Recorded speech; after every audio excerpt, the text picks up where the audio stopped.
Hello learners, welcome to EduRev. Today, let's see how nationalism in India arises. The topic we are going to study are the First World War, Khilafat and non-cooperation, under which we will study the idea of satyagraha, the Rowlatt Act and why non-cooperation. So let's start. Indian nationalism emerged as a notion during India's independence struggle against the colonial British Raj. In this chapter, students will learn about the non-cooperation and civil disobedience movements from the 1920s. Students will also learn about how Congress attempted to develop the national movement and how various social groups engaged in the movement and how nationalism caught people's imagination. Let's study the First World War, Khilafat and non-cooperation movements. In India, the growth of modern nationalism is connected to the anti-colonial movement. Due to colonialism, many different groups shared bonds together, which were forged by the Congress under Mahatma Gandhi. The war created a new economic and political situation in the years after 1919.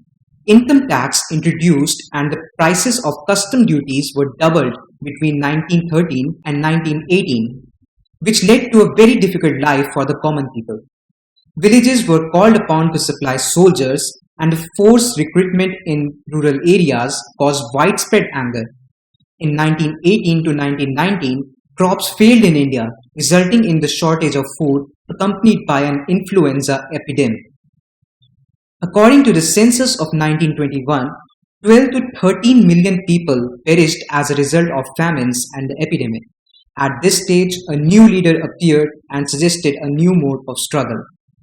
In January 15, Mahatma Gandhi returned to India. He had arrived from South Africa, where he had successfully opposed a racist dictatorship using a novel style of mass agitation known as satyagraha. Satyagraha emphasized the importance of truth and the necessity to seek it.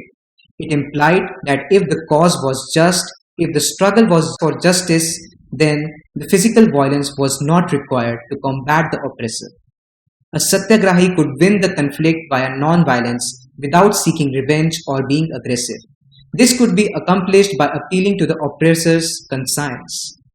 People, including the oppressors, had to be persuaded to see the truth, instead of being forced to accept the truth through the use of violence. By this struggle, truth was bound to be ultimately triumph. Mahatma Gandhi believed that this dharma of non-violence could unite all Indians. Mahatma Gandhi successfully organized satyagraha movements across India after his arrival. In 1916, he traveled to Champaran, Bihar to encourage peasants to fight the oppressive plantation system. Then in 1917, he organized a satyagraha to support the peasants of Gujarat's Kheda area. Due to crop failure and a plague epidemic, the peasants of Kheda were unable to pay the revenue and demanded that it should be lowered. Mahatma Gandhi traveled to Ahmedabad in 1918 to organize a satyagraha movement among the cotton mill employees. Let's study the Rowlatt Act now. Mahatma Gandhi conducted a nationwide satyagraha against the Rowlatt Act in 1919. The act grants the government enormous powers to suppress the political activities and allows political prisoners to be held without trial for 2 years. As a result, rallies were organized in various cities and the workers went on strike in railway workshops and shops closed down. As a result of the public outrage, the British government moved to clamp down on nationalists. Local leaders were picked from Amritsar and Mahatma Gandhi was barred from entering Delhi. On 10th April, Amritsar police opened fire on a non-violent procession, provoking widespread attacks on banks, post offices, and railway stations. Martial law was declared and General Dyer took command. On 13th April, the infamous Jallianwala Bagh incident took place. On that day, a large crowd gathered in the enclosed ground of Jallianwala Bagh. Some came to protest against the government's new oppressive measures. Others had come to attend the annual Baisakhi fair. Being from outside the city, many villagers were unaware of the martial law that had been imposed. Dyer entered the area, blocked the exit points, and opened fire on the crowd, killing hundreds. His object, as he declared later, was to produce a moral effect, to create in the mind of the satyagrahis a feeling of terror and awe. Crowds rushed to the streets in numerous North Indian towns as word of Jallianwala Bagh spread. Strikes, clashes with police, and attacks on government facilities occurred. The government reacted with severe repression, aiming to humiliate and terrorize the people. Satyagrahis were made to rub their noses on the ground, crawl on the streets, and salute all the sahibs.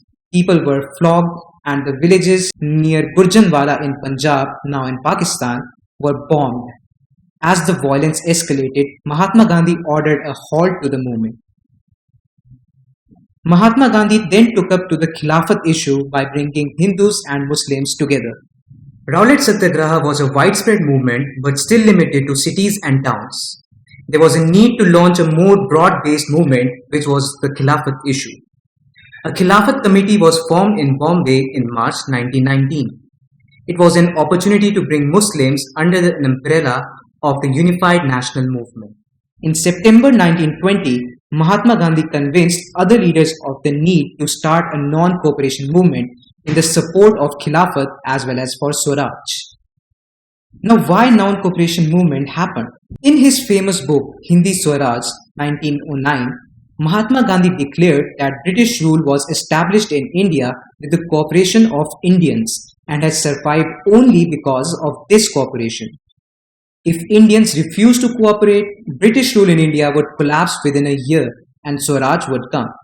How is it possible for non-cooperation to become a movement?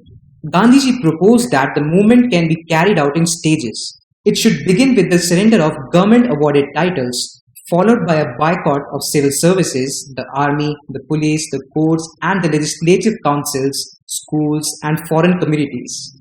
If the government utilized repression, a full-fledged civil obedience campaign would be started. Mahatma Gandhi and Shaukat Ali toured extensively throughout the summer of 1920, rallying popular support for the campaign. Many members of Congress, however, were apprehensive about the suggestions. They were reluctant to boycott the November 1920 council elections because they thought the initiative would spark public unrest. Between September and December, there was a heated debate within the Congress. For a time, it appeared like there was no point of convergence between the movement's supporters and opponents. Finally, in December 1920, at the Congress session in Nagpur, a compromise was reached and non-cooperation program was accepted. So that's all for today. We have learned about various movements led by Gandhiji as well as the First World War and the Jallianwala Bagh massacre. Now it's time to revise all what you have learned. For that, you can go through the notes and attempt tests for the same topic given on the EduRev app. Thank you.